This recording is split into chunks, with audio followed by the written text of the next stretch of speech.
it fell across my desk, as things do, a paper that I had read before, but I reread by Dr. Bruce Lipton, who wrote Spontaneous Evolution.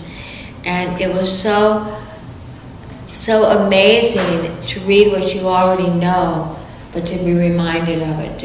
It's like filed away, then to bring it right up here to say, oh yes.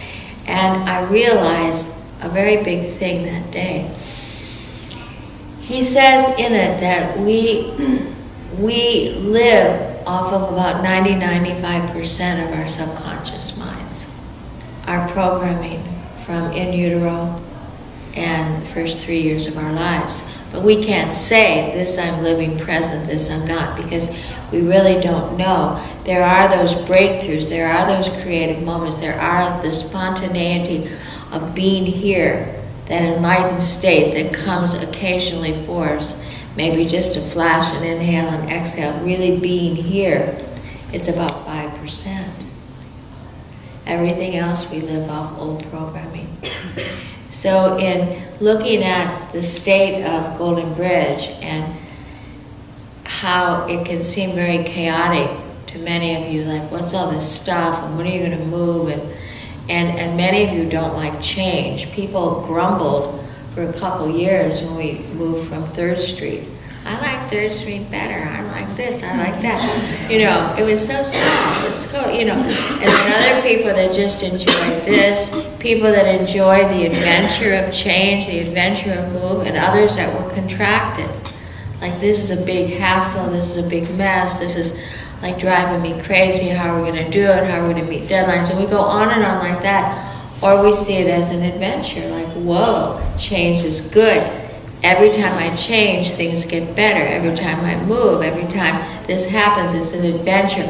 And it's only stepping me up one step more into consciousness and to being present. But that all comes from our past. And it comes basically from your major caretaker, which for many of us is our mothers. And how did your mother do change? How did she even do change when you were in the womb? Did she like being pregnant? Did she dread it? Did she dread and fear the birth? And was the birth so traumatic for you? And all of that sets us for who we are. And then the first 3 years, was your mother always scared? Like when you would go to fall, don't fall, be careful, don't fall. And then you fall, and then she looks at you and go, and the mother goes, they're looking towards you for reaction of how they should live in the world, because you're empty up here when you come back. And it's being filled up with information that you're getting from your environment and from your caretakers. So let's just say you fall, mother goes, and you don't know.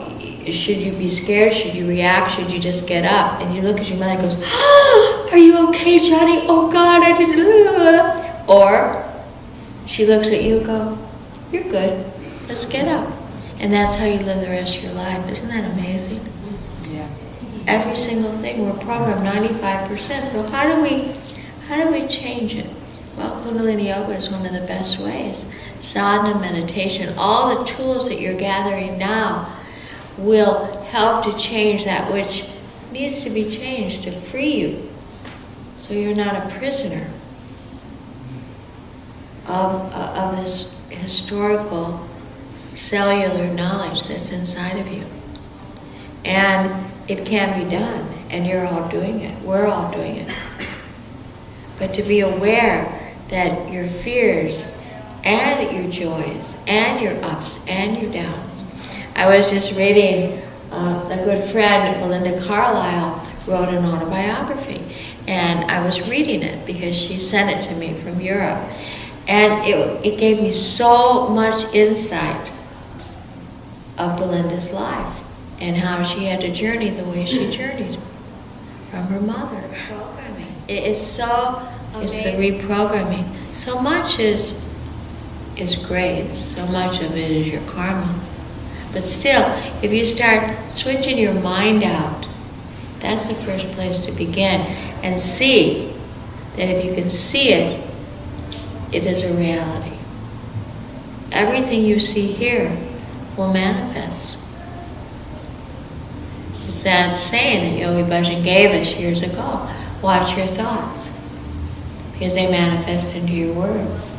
Watch your words, they manifest into your actions. Watch your actions, they manifest into your karma. Your karma, your destiny. That's your life. Where does it all start? Not from any of your thoughts on me. Nothing on the outside. Nothing. It's what you bring to it. It's all here. So if we would agree with that, then you couldn't blame anybody for anything. Because it's how you received it. But you want to say, yeah, but my mother was a real... That's how you look at it. One way to clear that vision is through forgiveness and that saying that Jesus said, Father, forgive them, for they know not what they do. Nobody in a human body wants to be bad. Nobody in a human body, their soul, wants to hurt anybody. Nobody in a human body wants to be angry, not forgiving, or scared. It's the programming. The soul is perfect. And that's why enlightenment, they only relate to the soul. That's why their compassion is so big. Because they're only relating to the soul, not to the historical data that they've collected.